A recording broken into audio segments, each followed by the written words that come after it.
Bismillahirrahmanirrahim. Welcome back to lecture number 11 for marketing management. And today we will try to understand brand equity, what are the components, and how brand contributes consumer equity with reference to the product and services in question. So let's start.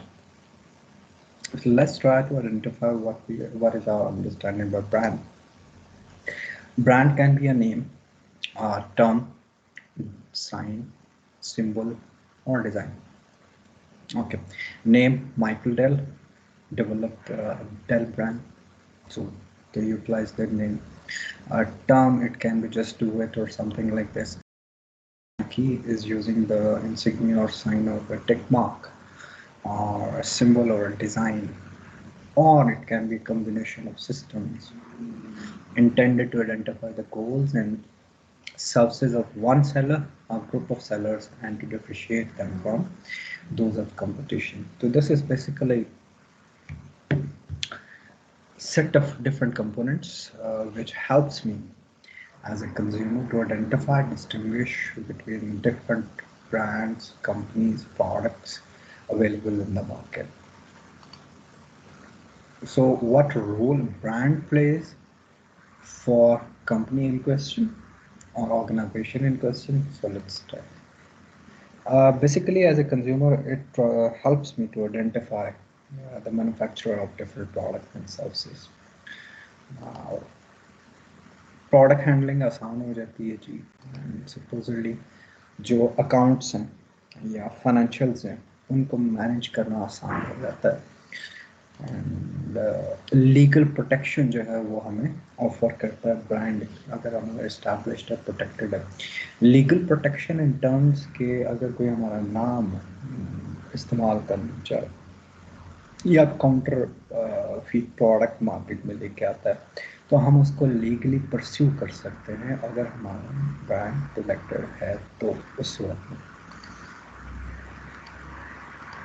Of course जी, हाँ, brand itself quality को ensure करता है। Likewise Apple के product से बहुत बेहतर products हैं available, but Apple ने जो एक अपना स्टेटस बना हुआ दैट इज स्टेटस कॉन्शियस लोगों के लिए, स्टेटस सिंपल। तो वो अगर स्टेटस कॉन्शियस लोग हैं तो they are more concern with के appearance and aesthetics and other aspects of being status conscious individuals. So that their Apple's product is basically extension of the individuals who purchase them. And दूसरी जो है ये barriers नए आने वालों के लिए create करता है कि एक ऑलरेडी अगर नाम रजिस्टर्ड है तो कोई दूसरा उसको रजिस्टरिंग नहीं कर सकता। इसकी एक छोटी सी एग्जांपल है, पाकिस्तान में हमारे यहाँ पे पहले राहत बेकर्स हुआ करते थे।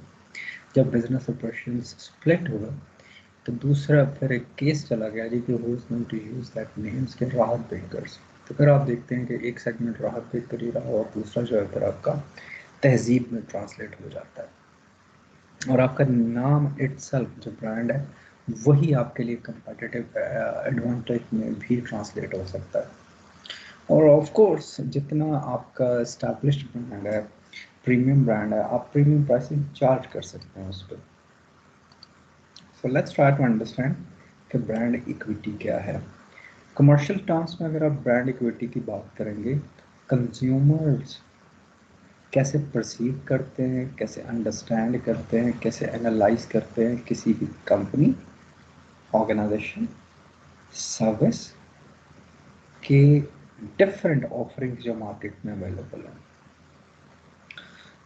सो brand equity is the added value endured on products and services, which may be reflected in the way consumers think, feel, and act with respect to that particular brand in question.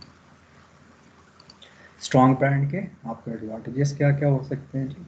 एक ही आपकी improved perception of product performance है। देखिए अगर आप vehicles की बात करें तो यूनाइटेड ब्रावो से ज़्यादा सुजुकी इज़ द ब्रांड जो रिलायबल है, बिकॉज उसकी सर्विसेज जो हैं, ये प्रोडक्ट्स हैं, they are more reliable as compare to United Bravo जो है इसी तरह आप एक लोकल ब्रांड नोकिया के फ़ोन की बात करें तो आजकल तो वो ऑब्सलीट हो गया, लेकिन किसी वक्त में वो अपने टाइम का प्रीमियम ब्रांड हुआ करता था पाकिस्तान में।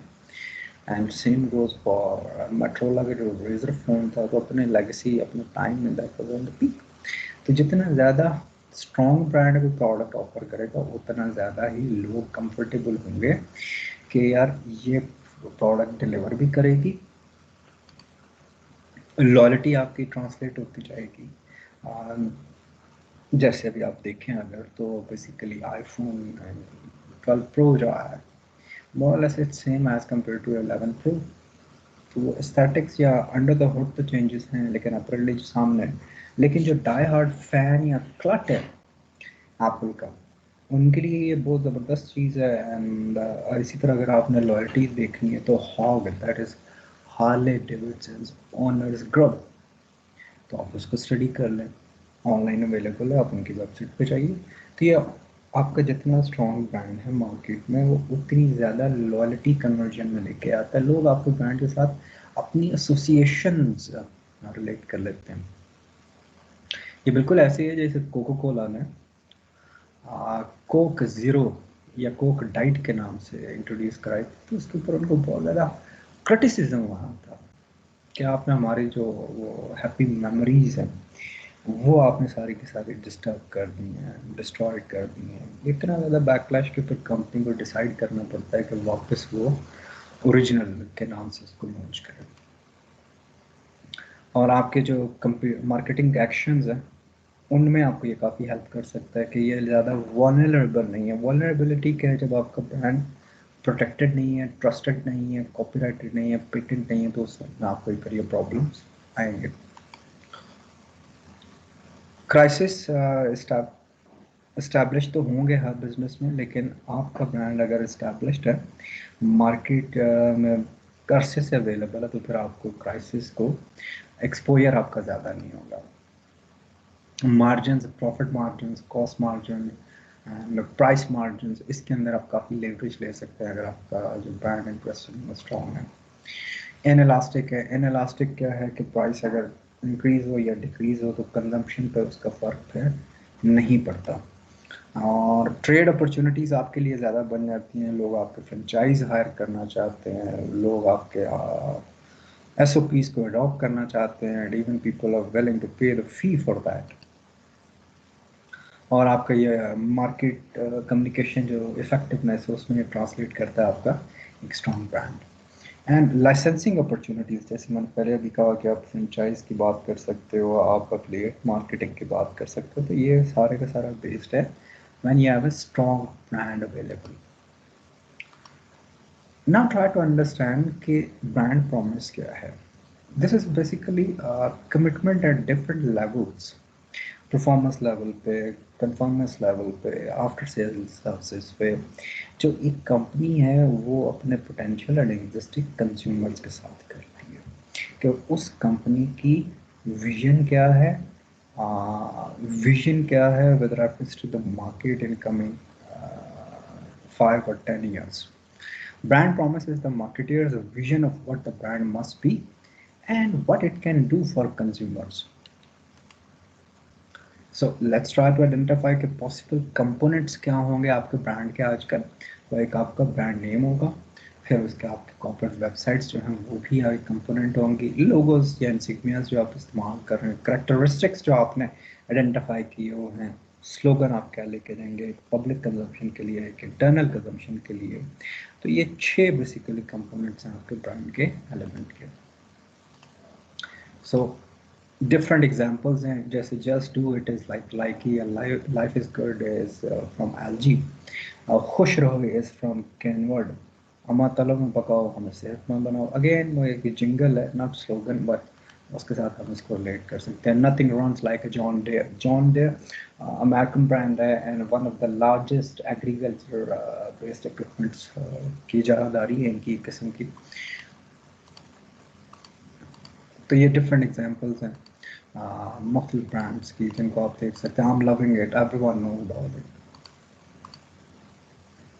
Supposedly this was the market value of different brands with reference to 2006 कि कोका कोला कहाँ पे बिलियंस में 67 बिलियन डॉलर्स की उनकी ब्रांड इक्विटी है, most valuable brands with reference to 2006 के हिसाब से। Now let's try to understand के ब्रांडिंग नाम कैसे आ सकते हैं, जिसमें आप इंडिविजुअल नाम हो सकते हैं, ब्लैंकेट फैमिली नेम्स हो सकते हैं और सेपरेट फैमिली नेम्स हो सकते हैं। So let's try to understand individual नाम कि आपका एक कॉर्पोरेट ब्रांड के अंदर डिफरेंट आपने प्रोडक्ट्स इंट्रोड्यूस कराई हैं। जैसे यूनिलीवर पाकिस्तान की अगर बात की जाए तो यूनिलीवर एक उसका कॉर्पोरेट ब्रांड है, फिर उसके अंदर उन्होंने फूड सेक्शन एक इंट्रोड्यूस करा हुआ, then they have detergent section, फिर उनका बेवरेजेस सेक्शन है। तो हर सेक्शन के लिए उन्होंने आगे ब्लैंकेट नाम्स रखे हुए हैं एंड फैमिली नेम उन्होंने सेपरेट रखे हैं कि अगर आप टी कैटेगरी में जाते हो तो ये सुप्रीम या लिप्टन, पूरी एक रेंज अवेलेबल है। अगर आप फ्रोज़न डेजर्ट्स की बात करो तो वो उनका एक ब्लैंकेट नाम है, लेकिन उसके अंदर फिर उन्होंने हर मुख्तलिफ वेरिएशंस लेके आए हुए हैं। तो ये 3 कैटेगरीज हैं कि आप जिसकी बेस पर नाम रख सकते हैं, इंडिविजुअल नाम रख सकते हैं या प्रोडक्ट का, या एक ब्लैंकेट नाम है जिसके अंदर मुख्तलिफ वेरिएशंस लेके। तो जैसे लक्स है, तो लक्स एक स्टैंडर्डाइज ब्लैंकेट फैमिली नेम है, अगर उसके अंदर काफ़ी रेंज है उनकी फ्रेगनेंस के बेस पे है, यूजेज के इस्तेमाल पे है and even form and texture की बेस पे है उनका। एंड आपका corporate name individual name combination आप दोनों को कंबाइन भी कर सकते हो, सेपरेट भी हो सकता है। फ्लैंकर्स हैं कि एक एग्जिस्टिंग ब्रांड है वो एक अल्टरनेटिव लेके आता है, जिसका मकसद ये होता है कि वो एक नया सेगमेंट को टारगेट करे, लेकिन जो पहले से इंट्रोड्यूस ब्रांड है उसको हर्ट ना करे। फ्लैंकर्स में आ जाएगा कैश काउज हैं, then we have low end entry level brands हैं पोर्टफोलियो में, जिनको आप लेके सकते हैं, या आपके पास हाई एंड प्रेस्टीज ब्रांड्स, ये सारे के सारे एक ही कंपनी ऑफर कर सकती है। एक कंपनी इनमें से किसी एक पर टारगेट कर सकती है depending on requirements. I will conclude this lecture here और इंशाल्लाह आप लोगों से मुलाकात होगी इंटरेक्टिव सेशन में। टिल देन अल्लाह हाफिज़।